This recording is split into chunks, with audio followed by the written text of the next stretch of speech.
Hello everyone and welcome back to Project Next. I'm Finn Blake and I'm bringing to light success stories to empower the next generation. Today on episode 8, I'm talking to Richard Oppy, the VP of Global Brands at AB InBev.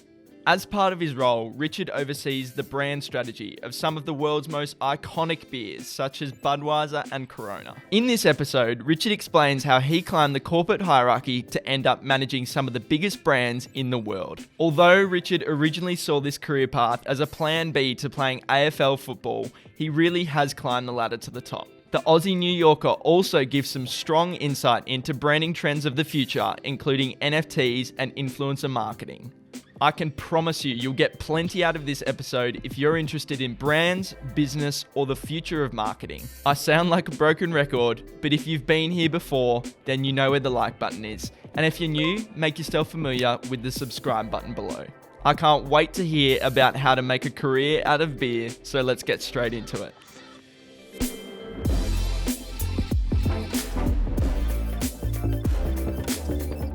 So, Richard Oppy, the Vice President of Global Brands for AB InBev. Thank you so much, Richard, for joining me. You are based in New York, so it doesn't seem fitting for you to be having a coffee at this hour. So, I've got my coffee on my end, but what have you got on your end? It's beer o'clock over here, Finn, so I'm having a beer, actually having Stella Artois, one of my favourite brands, and it's been a long time since I last had a beer with you over here. So, Richard, I would love to go right back to the start, and I can't imagine that you would have wanted to be in the beverage industry as a kid. So, what did you actually want to be when you grew up? When I was a child growing up, like a lot of Australians, my big dream was to play AFL football. I loved it. I lived and breathed it, and that was always plan A. And I'm glad I had a plan B because I ended up obviously not being good enough, not getting drafted. Played with some great players in the under-18s at Oakley Chargers, and I had the dream then, but unfortunately I wasn't good enough. So that didn't happen, and so I had to revert to plan B. And so you did finish up at high school and then jumped into Monash University to do marketing and management. Can you tell me about the decision-making process at that time and what sort of urged you to jump into that degree? To be honest, Finn, I didn't really know exactly what I wanted to do. And I think it's tough when you're at school, you're in year 10, 11, 12, to really know exactly what you want to do. I grew up in a family business that was a small engineering business that was very successful, but I worked out in the early days that wasn't for me, and that I wasn't going to be very good at engineering, and my father agreed with me. And I looked at sort of around the family, and my uncle was a lawyer, but I thought that was going to be boring. I had another uncle that was a doctor, and my brother went down that path into medicine, and one of my sisters went into that field with physio. But it wasn't for me. Like I fainted the sight of a drop of blood, so that was never going to be for me. And the only thing I would say, I was okay. I was pretty good at numbers at school, and I loved the business side of things. And so I knew I wanted to go into business. I just wasn't sure exactly what. And so when I thought about it, it's like I love people. I love the way people think, and I also love brands. And so growing up, I always admired brands like Nike. I had the Air Jordans back in the day. And I also love, I thought about other brands, like I used to always drink Solo, and I'm sure I got sucked into the Solo Man advertising and Slam It Down Fast and the kayaker going down the river there. And so I knew I decided I wanted to go into marketing and to work on brands that people were passionate about and brands that people love. So I chose to do the marketing management degree, and I'm really glad I did that. And then, so you finish up with your degree and jump straight into CUB. What was it that stood out for you in the beverage industry? Because you mentioned that you wanted to work on brands that people loved. Was this a bit of a standout for you? Well, it was in the fourth year, because it was a 4-year degree, and I had applied for a number of the graduate programs, And then I saw this poster at university that said, dream job, come and work on some of the biggest beer brands in the world with some of the major sponsorship properties in Australia. And for me, it just clicked. I was like, oh, that's me. I love my sport. I love big brands, and I love drinking beer. So it ticked all the boxes, and I got very nervous because I was just so keen to get this role. And I knew it was going to be super competitive because they had advertised at all the major universities, and it was a rigorous process. So to get through to the very end of that and to become an assistant brand manager, I was stoked. It was a dream job for me. And at the time, a group of my friends went overseas for 12 months, and I had to pull out because I finished university and started at CUB 2 weeks later and went straight into it. So, Richard, you've been on both sides of that recruiting process, obviously. So you would have been applying, and you would have had the nerves and everything going into it. But then you would have been hiring as well, I'm sure, at some point. So what would the advice be to young people who are trying to break into the beverage industry, and particularly in brands? Finn, one thing we talk about at AB InBev, where I'm now, is that people are our competitive advantage, and we want to recruit people that are better than us. So I spend 3 or 4 hours a week minimum interviewing people and interviewing the best talent. And my advice is, if you can, try and get into one of the best courses and do your best. And over here, we're interviewing some of the top graduates from the top universities, the top colleges. But it's not everything. There are other ways to get in. So, often people think if I don't get the top marks and I don't get into the top course, that it's all over. I think with marketing these days, to stand out, it's not just, you having to have the smarts, because there's a lot of people out there that are smart. Also looking at people that have strong leadership skills, really strong leadership quality, people that are curious, because this is an industry that's so dynamic, that moves so quickly. And so you need to be curious, you need to be learning the entire time. And people that are in tune with culture, Yep. and knowing really what are the trends, what's going on in culture, helps give you that competitive advantage. And I think moving forward, more and more are going to be like the digital natives, so those people that are ahead of the curve and are really strong, with the bottom of the funnel as well. And so we're looking even these days more at people that have a strong D2C background, because those people are very good with data, analytics. They know where every dollar they're spending, what's working, what's not working, what's driving conversion, what's not. So I think there are different ways in.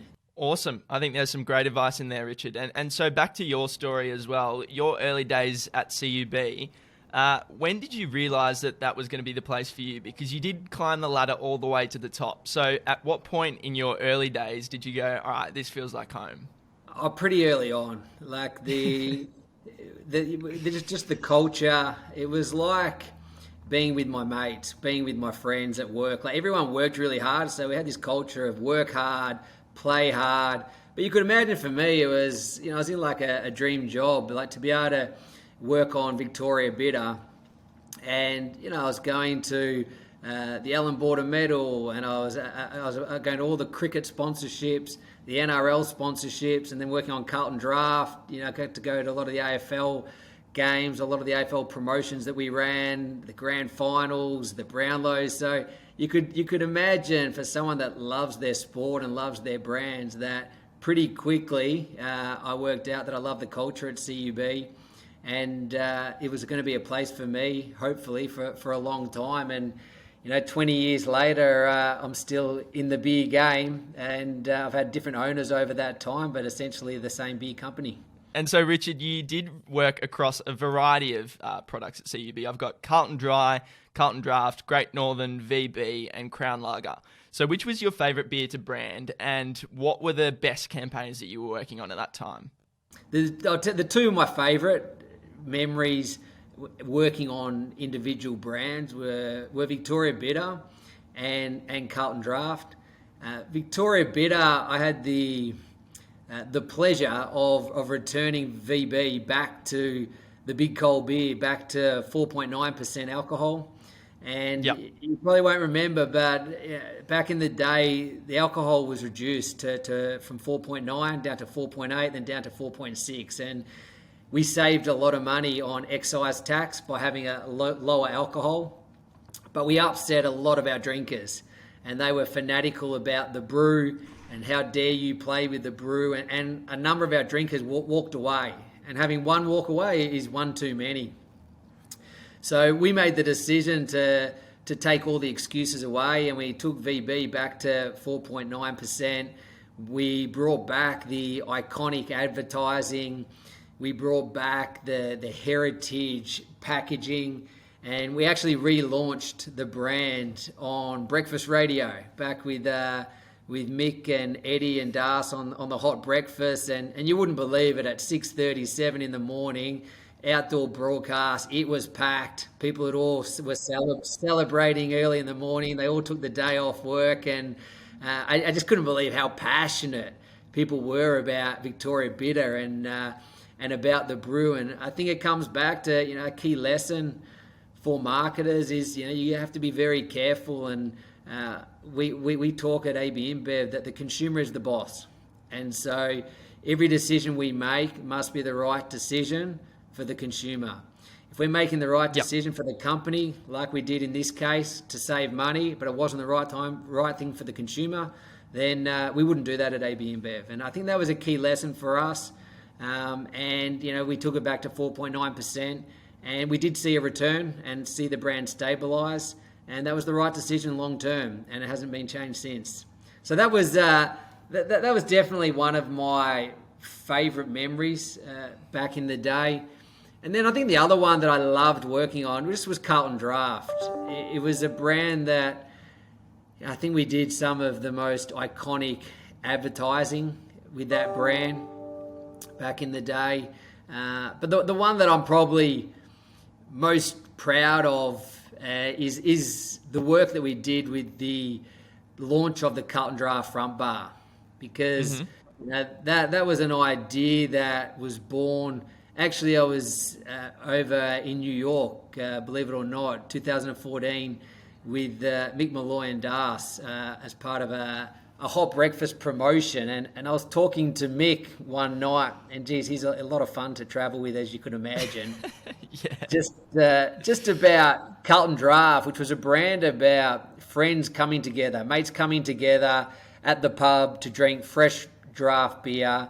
And it was a brand that was always the great leveler. Didn't matter if you're a doctor, a lawyer, or a marketer. You're all on the same level when you're drinking Carlton Draft. And it was a brand that didn't take itself too seriously.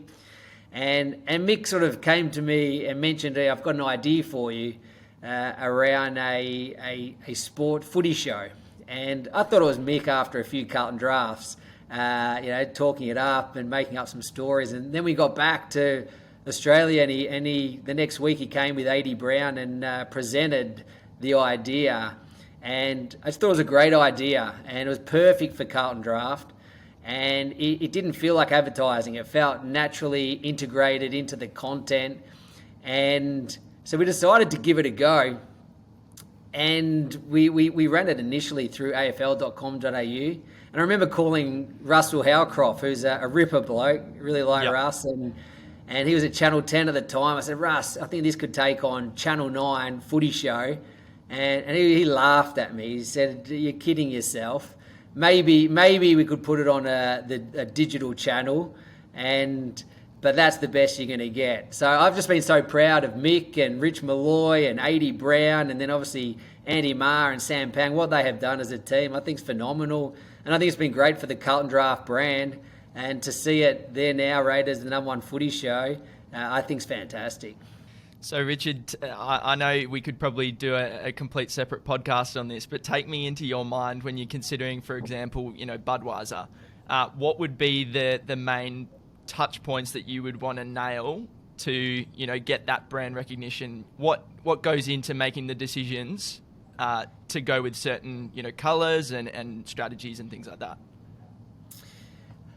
I'm fortunate to work across sort of Budweiser, Stella Artois, Corona, and Michelob Ultra. But the one that I think is probably the best example for people is Corona, for those that are in Australia, because Corona is a brand that's very well positioned, and consumers won't necessarily say this, but we talk about that brand that it's a purpose. Our purpose is to help people disconnect from routine and to reconnect with their essential nature. And how we bring that to life is we inspire people to escape to the great outdoors, escape outside, because it's outside where we feel alive. And people don't realize that, but what sits behind that is we spend over 90% of our lives indoors. If you think about when we're sleeping, when we're working, we're always indoors. So this is a brand that wants to get people outdoors. And when you open that bottle, we want to transport people to paradise. And so we set up our brand world on the beach. And so when you open a Corona, mentally it takes you to this place of paradise where you're relaxing with your friends or with yourself on a beach, and you put that lime, which is a clear differentiator for Corona. As you put that lime in the bottle, it evokes refreshment and gives you that feeling of paradise. And that's what we all sort of dream on, going on those holidays. And so that's a brand that I think's done it very well, and it's been very consistent over time. And I had a lot of arguments back in the time. I'd be like, Corona, people are getting bored of Corona. They're sick of just seeing the beach, and we need to do more. But the reality is that positioning has worked incredibly well all around the world, not just Australia, but it works everywhere around the world, and is one of, I think, the best positioned brands globally. That's what I'll be thinking next time I crack open a Corona, is that I'll be on the beach. It's pretty cold down in Melbourne, so looking forward to transporting myself to a beach somewhere. So Richard, in 2014 you were promoted to Marketing Director of CUB. Tell me about what you wanted to achieve in this role. Prior to taking on the Marketing Director role, we had something like 12 Marketing Directors in 12 years. And every Marketing Director came in, saw how big Victoria Bitter was, and said, we're going to turn VB around. We're going to turn VB around.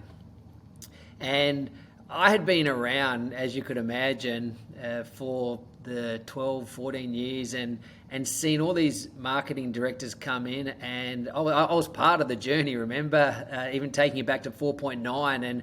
And I knew that we'd thrown everything at it, and that it wasn't going to be sustainable to turn this a brand around for growth. And so at that stage, when I took on the role as marketing, I was actually in an acting role for 6 months whilst they looked for the best marketing person for that role. And in that time, I instead of acting, I decided that I really wanted the role, and I was going to act as though it was my role. So that's the way I behaved. And the strategy was clear at that stage. It was like, we're not going to try and turn around brands like Victoria Bitter and Carlton Draft. We're going to understand what the trends are, where the growth is going to be, where are consumers heading, and we're going to invest ahead of the curve to rebalance our portfolio towards growth. And so I could see the trends were clear. People were moving towards more easy drinking style of beers. People were actually moving towards low alcohol beers, looking for moderation. People were looking for premiumization was a big trend. And so was health and wellness. And so what we were able to do is we knew that's where consumers were heading. And so the loss of volume we were seeing in Carlton Draft and VB was being picked up by brands like Great Northern, Pure Blonde, Carlton Dry, and then into premium. And so we actually were able to rebalance the portfolio towards growth.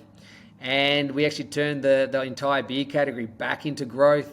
And we were gaining consistent share year over year. And so that's something that I was really proud of the team and everything that they did, and it was a great experience, and I think that was one of the key lessons for us. And so fast forward to 2019, the start of 2019, and you've been called up to head up the brands of AB InBev in New York. Tell me about that transition, because it would have been a pretty big move to take your family over to New York in itself. But tell me about the transition into the role as well. It was tough, Finn, to be honest. It was a dream job for me, to have the opportunity to work on the biggest beer brands in the world in Budweiser, Corona, Stella Artois, and Michelob Ultra, which is a huge brand in the US and growing incredibly fast.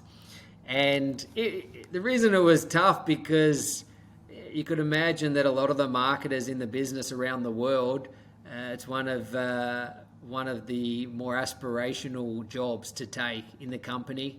And so I knew it was very competitive, and you had to really have thick skin, because the closer you get to the sun, the hotter it gets, and you can get burnt very quickly. So stakeholder management I found was critical. We had a new global chief marketing officer, and he backed me into this role based on a recommendation, because he actually hadn't worked with me previously. Our CMO that I'd worked with for the years before that, he left the business and became the chief executive officer of Kraft Heinz globally. And so, I had to learn to dance again with a new boss. And he's a fantastic marketer, inspirational leader, and someone that I love working with, and I've learned a lot. But the first year was hard, working out how each other work, how each other operates. But it was a dream job. But at the time, it was tough, because you weren't running these global brands, and people in the local markets, they want to run the brands. They don't want to just execute what's coming from global. And so there was a lot of tension. Early days, I was getting in fights constantly.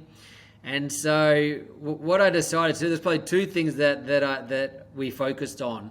One was we had a clear RACI. And what that means is who's responsible, who's accountable, who's the consult, and who's an inform. Mm-hmm. And so I set out the process for all the different marketing work streams, and had a clear RACI, got the CMOs of each of the countries into a meeting with the global chief marketing officer, and we all aligned on the RACI. And we made it clear that if people went outside of the RACI, that there were going to be consequences. And it was important that their team knew that there would be consequences. And so that changed the attitude very quickly on the rogue operators that were going on in the local markets, trying to create their own work. Because you can't build a global brand with consistency if everyone's running off doing their own work.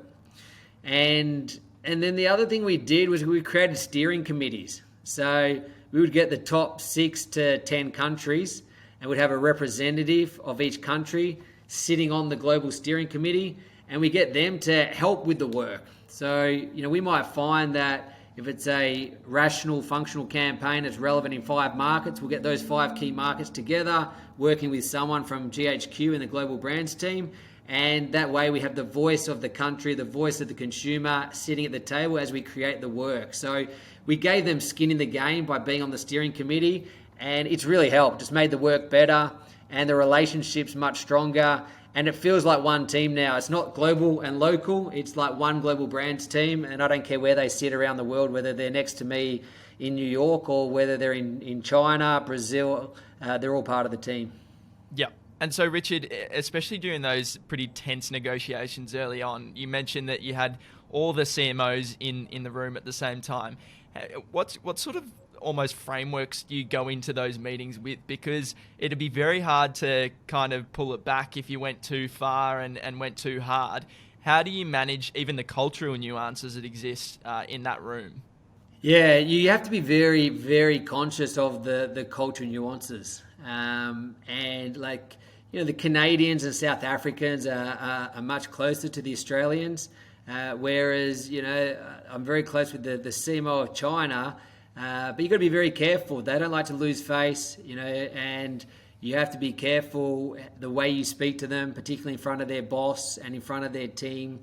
And so it's a fine line, and I think the key is having the emotional intelligence to be able to read the room, and I don't want to give another sporting analogy, but know how to get the best out of everybody.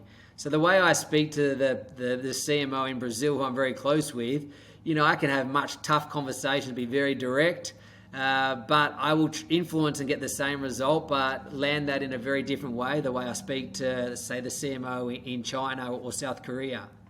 So you have to be conscious of that. I also work on the relationships. So I think people underestimate how important relationships are. And so in the early days, pre-COVID, I was on a plane every second week. I was in the market, so I understood their markets, understood their challenges. I was having beers every night with them, because everyone relaxes once they've had a few beers. You get to know them on a more of a personal level, and it was a much stronger. Once you build that strong relationship, and I talked to the team about having on the hook relationships. When you're having on the hook the relationship, when you really trust someone, you don't want to let them down. And I've always been very clear that you won't hear anything behind your back. I'll never stab you behind your back. I'll tell you to your face, and there'll be no surprises. And that's the way I operate. And I think people appreciate that.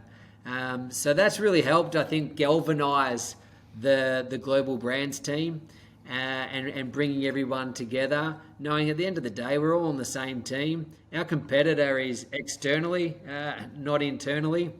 Whilst we have a high-performance culture, we have a very competitive culture, we need to understand that at the end of the day, we're working on the same team.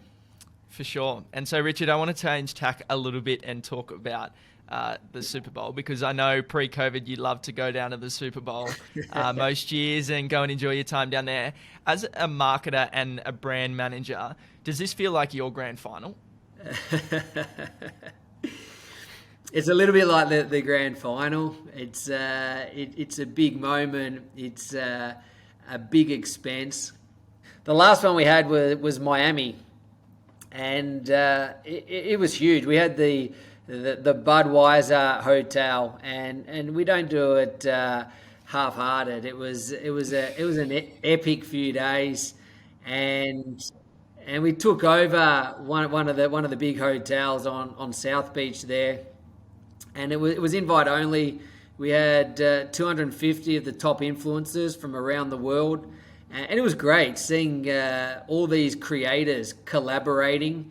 And, people are like, how do you justify that as a marketing expense? And how could you justify it? And at the end of the day, it was very easy. It was very clear, because based on these influencers, they committed by coming that they would be posting their experience and what they were collaborating with other creators. And we have a very clear what we call market mix modeling model, and we could also see from the digital impressions, we could see what the engagement was from people around the world. We could see what the view through rates were, and when you looked at the cost of that event, it was a strong ROI, because we got back in excess of double digit in terms of millions of dollars of exposure from these creators. But it was just a different way of marketing. And it was the people having amazing experiences with Budweiser, tapping into these creators from around the world that gave us the exposure that we were looking for, rather than just putting a big TV production on TV. So. Yep. And it was great, and people loved it. We had the Black Eyed Peas. They were playing. Will.i.am was going crazy. People, 1 a.m, were jumping in the pool and dancing, and it was they all drank responsibly, but it was huge. And we also gave consumers a chance to come, select consumers that won promotions around the world to be part of that experience. But yeah, it certainly is. It's like our grand final for the year. Awesome. Good to hear, Richard. And so the pandemic hits us obviously at the start of last year. How did the marketing priorities change for AB InBev? Because it would have been a bit of a shockwave that would have been sent over, not only New York where you were, but globally.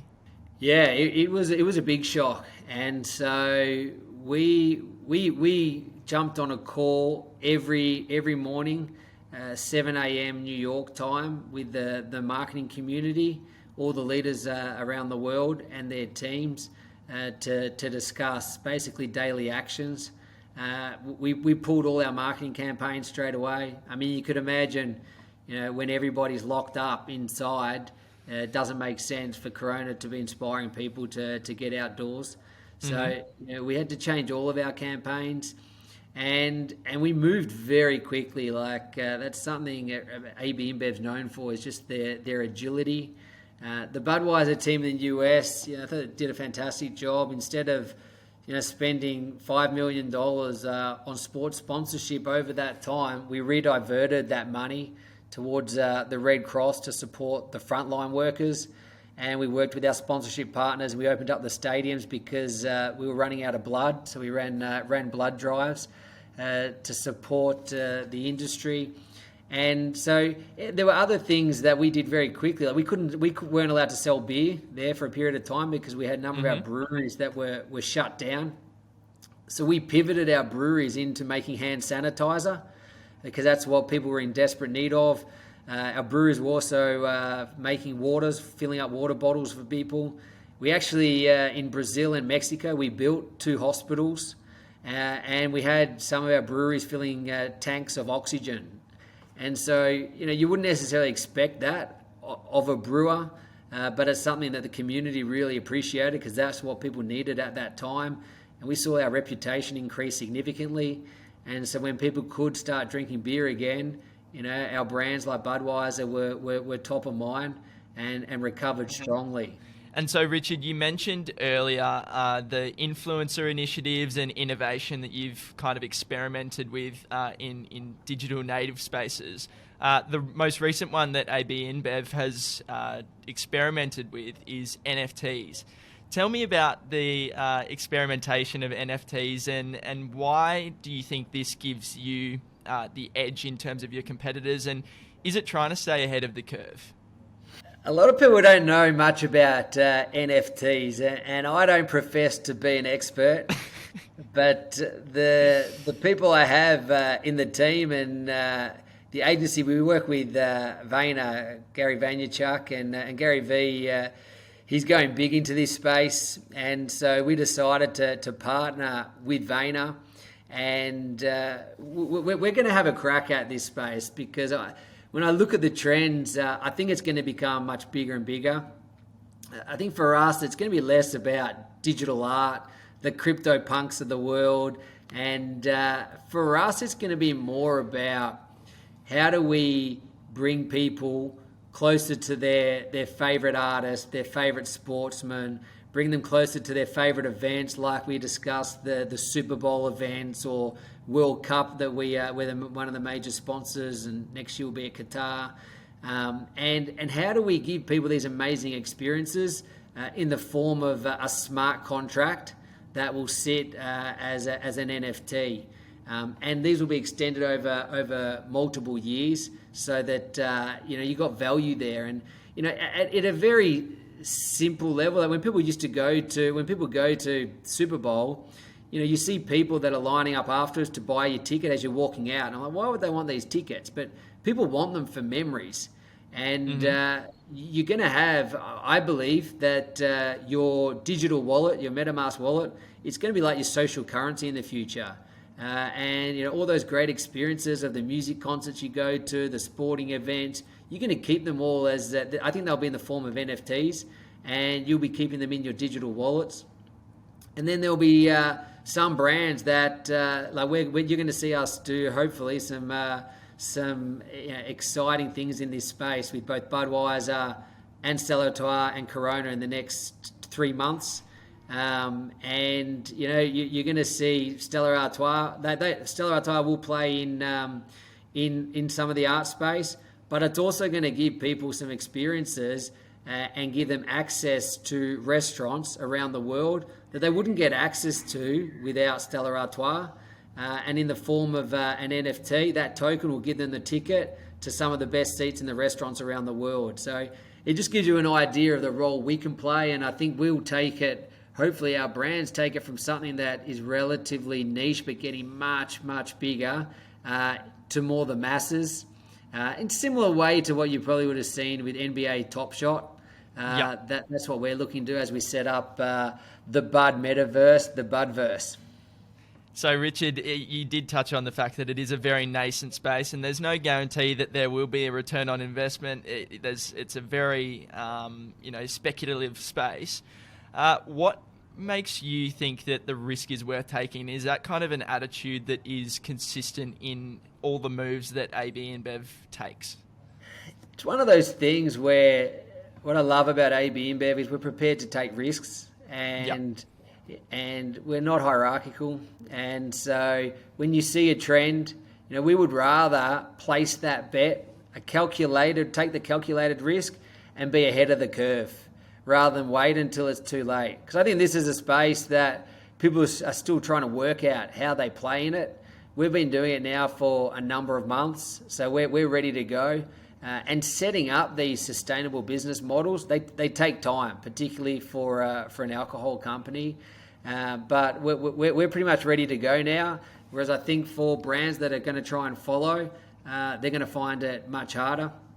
And then I look at Gary V. For those that know him, he sold 10,000 odd tokens and essentially had a smart contract with his VCon events for the next 3 years. And he sold them for like $50 million, and you get the residual of every time it gets sold as well. And so I said to Gary, if you can do that yourself as one individual, I mean, we've got brands like Budweiser, Corona, Stella Artois, Michelob Ultra. We've got access to some of the best sponsorship events around the world, some of the biggest ambassadors, biggest players like Lionel Messi. He's one of our ambassadors. We just did a campaign with Giannis Antetokounmpo. I'm like, surely we can amass more than 50 million if you can do that yourself. And so he laughed and over a couple of beers and said, let's give it a crack. He agreed. And so, we've gone into it with AB InBev across our portfolio with Budweiser leading the way. And I'm confident we'll get a good return. And the question is just going to be, how sustainable is it and how this evolves as it becomes more and more mainstream. Now, Richard, to finish up, you've actually stolen my example I was going to mention, because I was going to talk about the Lionel Messi campaign that I've just seen, because it was one of my favourites, him leaving Barcelona, and the whole Budweiser video that I saw on your LinkedIn. I really loved it. Is there any particular campaign that sticks in your mind as, that was definitely my favourite? I did enjoy it. That one was the most recent one. People may not have, or hopefully they did see it, but Lionel Messi broke the record of 644 goals, so the most goals scored for any one club. And we thought, how do we come at this with a more creative angle rather than just toasting and celebrating Messi for breaking the record? So we wanted to put our brand at the heart of it, and we created a custom-made Budweiser bottle, but a big bottle. And on the Budweiser label, we had the goal number that was scored, and we had 1 up to 644, and we had it framed in a beautiful Budweiser box with a handwritten letter from Messi. And we gave every one to the goalkeeper that he scored that goal against. And so, one poor goalkeeper had over 20 bottles sent to his house. And we were a little bit worried about how the goalkeepers were going to take it, given they were on the other end of it. But they were great. They all toasted on their social media to Messi, recognised him as, if not the GOAT, arguably one of the greatest of all time. And it went viral, and we got a lot of traction out of it. So I love that one just because it was a more creative way to toast Messi for breaking the record. For sure. So thank you so much, Richard Oppy, for taking the time this evening from your perspective. It's been awesome to hear about your story and the journey with CUB and then now AB InBev. So thanks so much for taking the time, and really looking forward to catching up for a beer when borders allow. Sounds good, Finn. Thanks for inviting me.